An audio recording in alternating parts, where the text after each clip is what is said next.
এই রূপালি, শুনছিস? কালকে আমরা সিনেমা দেখতে যাব। তুই যাবি আমার সাথে? মাকে বলেছি, যেতে বলেছে। ওখানে আমার অনেক ফ্রেন্ড আসবে। আসার সময় আমরা কিছু শপিং করে আসব।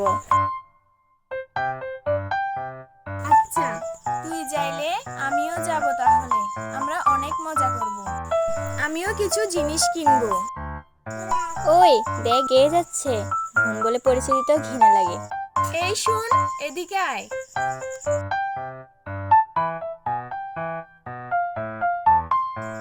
এই, কই যাচ্ছিস তুই? এখান থেকে চলে যেতে পারিস না? মানুষে আমাদের সাথে কিভাবে কথা বলে, কার অভিশাপ নিয়ে জন্ম নিচ্ছে কে জানে। সাথে আমাদেরও মান সম্মান নষ্ট হয়ে যাচ্ছে।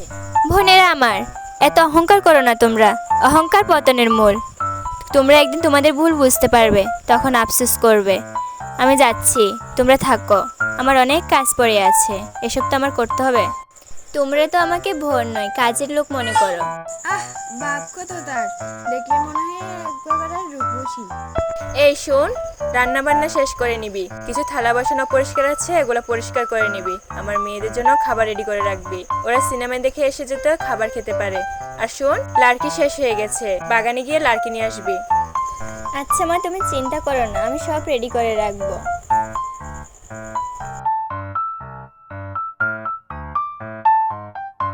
আজ আমি কালো বলে সবাই আমাকে এত অপমান করে। সৃষ্টিকর্তা আমাকে কালো বানিয়েছে, আমি কি নিজে ইচ্ছে করে কালো হয়েছি? হে সৃষ্টিকর্তা, আমায় সাহায্য করো। আমি আর পারছি না, তুমি তো দেখতেছো আমার কত কষ্ট হচ্ছে। আমায় সাহায্য করো। এই শোন, আমরা বাজারে যাচ্ছি।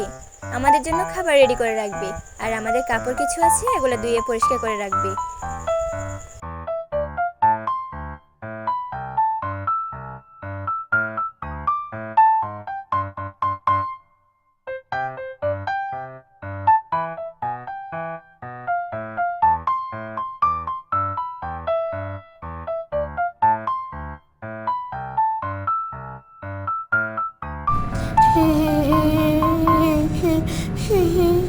কেউ কান্না করছে মনে হচ্ছে। কে কে কে ওখানে কান্না করছে? যাই একটু গিয়ে দেখি ওখানে কে কান্না করছে।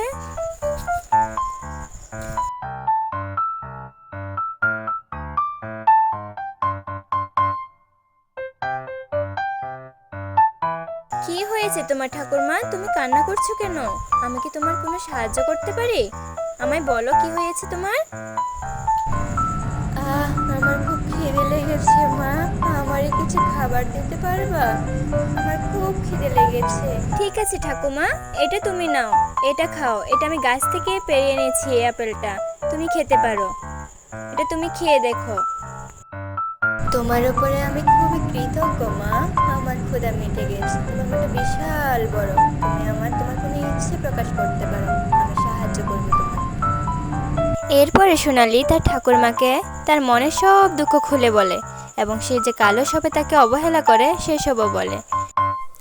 তারপর তার ঠাকুরমা তার জাদু দিয়ে সোনালিকে স্পর্শ করে দেন, এবং সোনালি আস্তে আস্তে হাঁটতে হাঁটতে বাড়ির দিকে রওনা দেয়, এবং সে বাড়িতে ফিরে আসে।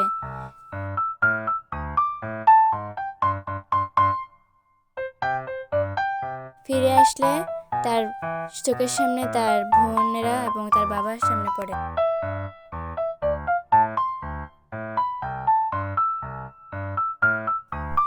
এই কি, আমি কি দেখছি? এই সোনালি না? এত ফর্সা হলো কিভাবে? হ্যাঁ তাই তো, এটা আসলে কি স্বপ্ন না বাস্তব? আমি কি দেখছি? হ্যাঁ তাই তো, তুই এত সুন্দর হলে কি করে? কি করেছিস বল, আমার মেয়েদেরকে এটি করে দেখবো। চুপ করো তোমরা, কি শুরু করেছো? তোমরা আপন মা বোন হয়েও যে অবস্থা করতেছো। যখন কালো ছিল তখন অপমান করছো, এখন সুন্দর হয়েছে তাও অপমান করছো। তোমরা একটু চুপ করো, তাকে একটু শান্তি দাও।